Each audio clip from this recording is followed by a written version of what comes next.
নমস্কার বন্ধুরা, আমি ভুন্ডুল আর আজকে আমি চলে এসেছি ইউকুলেলে 30 ডে লেসন প্ল্যানের লেসন নাম্বার 23 নিয়ে।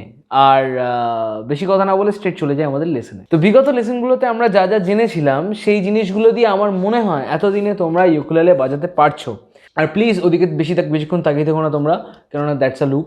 আজকের লেসনে আমরা যে জিনিসটা জানবো সেটা হচ্ছে ভয়ানক কিছু কর্ডের নাম আছে, যেমন মেজর সেভেন্থ, ডমিনেন্ট সেভেন্থ, বা ধরো B flat seventh, sus four, this kind of. এই যে জিনিসপত্রগুলো এগুলো কেন হয় পুরোটাই যাব না, আমরা দুটো ভয়ানক কর্ড জানবো। মানে ভয়ানক বলছি তার কারণ শুনতে ভয়ানক লাগে। ডমিনেন্ট সেভেন্থ আর মেজর সেভেন্থ, এই দুটো নিয়ে আজকে বলবো। দুটো dominant seventh and major seventh কেন হয় আসি। আমাদের রেফারেন্স পয়েন্ট হচ্ছে সি। আমরা সিতে সারেগামা পাধানিসা বাজিয়েছিলাম, মনে আছে আশা করছি। ওকে, খুব বাজে বাজালাম, বাট স্টিল দেখানোর জন্য, for the sake of seeing. তো এই যে সারেগামা পাধানিসাটা বাজছে, এখানে তো কিছু স্পেসিফিক নোটস আছে। যেমন সি মেজারের ক্ষেত্রে আমাদের বিশেষ মাথা ঘামাতে হয় না। সি মেজারের ক্ষেত্রে আমাদের C D E F G A B, সারেগামা পাধানি, C D E F G A B, sorry, C D E F G A B, সারেগামা পাধানি। তো যদি আমরা সি মেজর স্কেলে, I mean this is the C major chord, তো C major কর্ডে যদি আমরা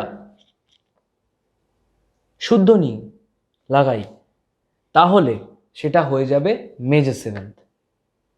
ম্যাজিক কিরকম ভাবে? আমরা কি করছি, সারেগামা পাধানি সা, তো এটা সা। আর আমরা খুব ভালো করে জানি ইউকুলেলে চারটে স্ট্রিং কি কি, জি উপর থেকে, জি সি ই এ। ওকে, তো আমাদের কাছে সি আছে, একটা সি মেজর বাজাতে আমাদের সি দরকার, মাদার কর্ড দরকার, সি আমাদের কাছে ওপেন আছে। সো আমরা যেটা ফোকাস করব সেটা হচ্ছে শুদ্ধ নিতে। তো শুদ্ধ নি কোন নোটটা পাচ্ছি আমরা, দিস ইজ শুদ্ধ নি। ওকে, তো শুদ্ধ নিটা যদি আমরা শুধু ধরি তাহলে ইউকুলেলেতে সেটা সি মেজর সেভেন্থ হয়ে যায়। এই আওয়াজটা, this is C major, this is C major 7th.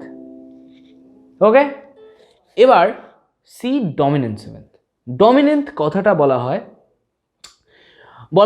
Dominant বলা হয় মানে, ডমিনেন্ট যদি তোমরা কখনো শোনো তাহলে ভয় পাবে না। ডমিনেন্ট মানে হচ্ছে সা থেকে একটা হোল স্টেপ ব্যাক। ওকে, সা থেকে যদি আমরা হাফ স্টেপ যাই তাহলেই আমরা শুদ্ধ নি পাই।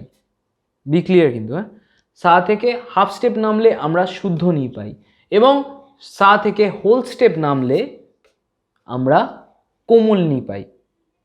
তো সি ডমিনেন্ট সেভেন্থ বাজাতে গেলে আমাদের কোমল নি লাগাতে হবে। ওকে, তো কোমল নি কোনটা, এটা শুদ্ধ নি। শুদ্ধ নির আগেরটাই আমি কি বললাম, সা, যেটা সাইড থেকে হোল স্টেপ ফ্ল্যাট, মানে এটা যদি সা হয়, দিস ইজ সা, এখান থেকে এটা হাফ স্টেপ, এটা আরেকটা হাফ স্টেপ, তো এটা হচ্ছে এটা থেকে হোল স্টেপ, দিস ইজ কোমল নি। তো যদি আমরা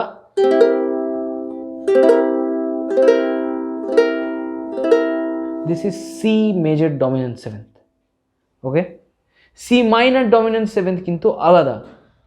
যদি বলা হয় C major seventh, that means C major major seventh.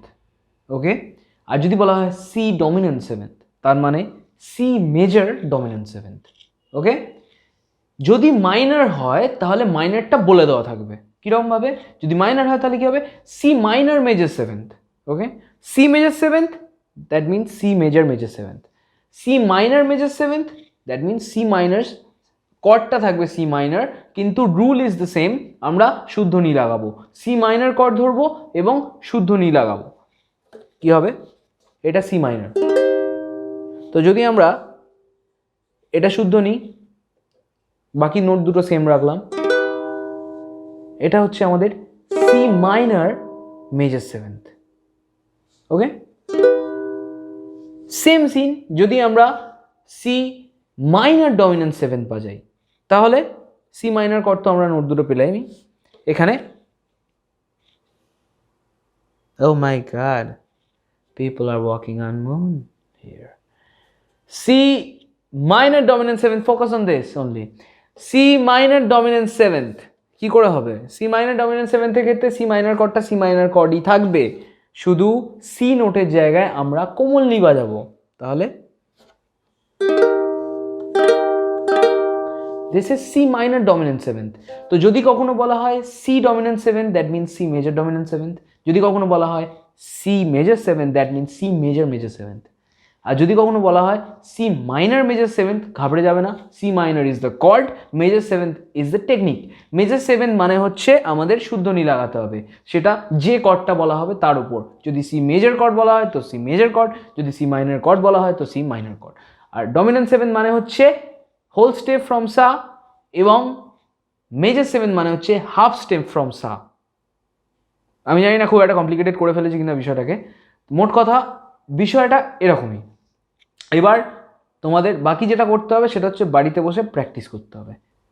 তাও ফর সেফটি আমি তাদের জন্য একবার বাজিয়ে দিচ্ছি, যদি না হয় ভিডিওর এই জায়গাটাতে এসে তুমি একবার স্কিপ করে দেখে নিতে পারো, আর শুরু থেকে দেখতে চাইলে ডেফিনেটলি আগের লেসনগুলো দেখে আসতে পারো, তাহলে তোমার কাছে ক্লিয়ার থাকবে যে আমি কি বলছি। কেসটা হচ্ছে C major seventh means C major major seventh.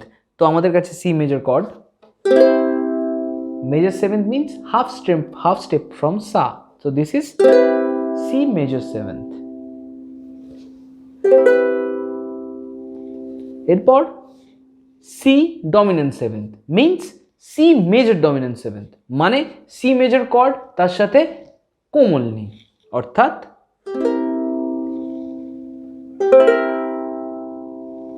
ওকে। এবার মাইনর, C minor chord আমরা জানি এতদিনে, যদি না জেনে থাকো আগের লেসনগুলো দেখে আসো। C মাইনরে আমাদের বাজাতে হয় মেজর সেভেন্থ, তো C minor major seventh যদি বাজাতে হয় তার মানে the chord would be C minor, এবং আমরা শুদ্ধনি লাগাবো। তো এটা C minor chord যদি হয় আমরা শুদ্ধনি লাগালাম, this is C minor major seventh, ওকে। আর যদি বলা হয় C minor dominant seventh, তাহলে C minor chordটা C minorই থাকবে, suppose this is C minor, এবং এর সাথে আমাদের কোমলনি লাগাতে হবে, মানে এই নোটটা, তাহলে শুধু নিচের স্ট্রিংটা চেঞ্জ হচ্ছে, বাকি this is C minor dominant seventh, okay. So আমরা আজকে দুটো কঠিন নামের কর্ডের কথা জানলাম। তো please stay tuned with me, আর যদি লেসনগুলো ভালো লেগে থাকে ডু শেয়ার, ভালো লাগলে পেতে থাকতে চাইলে সাবস্ক্রাইব, এবং নোটিফিকেশন বেলটা টিপে দিয়ে থাকলে তাহলে তোমার কোনো খাটনি খাটতে হবে না, তাহলে ইউটিউবই তোমাকে নোটিফিকেশন পাঠিয়ে দেবে যে দেখো নতুন ভিডিও এসছে, তুমি এবার একটু চালিয়ে দেখতে পারো। সো প্লিজ, আর এরকম শিখতে থাকলে তুমি যত শিখবে এবং একটু একটু করে শেখো, আমি আজকে ডমিনেন্ট সেভেন মেজর সেভেন বললাম, একটু একটু করে শেখো আর প্র্যাকটিস করতে থাকো। প্র্যাকটিস ইজ দ্য কি, প্র্যাকটিস যদি না করো তাহলে এই শেখাটা বেকার। তো ভিডিওটা দেখে যদি ভালো লেগে থাকে প্লিজ হিট লাইক, এবং do subscribe the channel and share to your friends, and that's all. আর বেশি বকবো না, সো টাটা, দেখা হচ্ছে পরের লেসনে।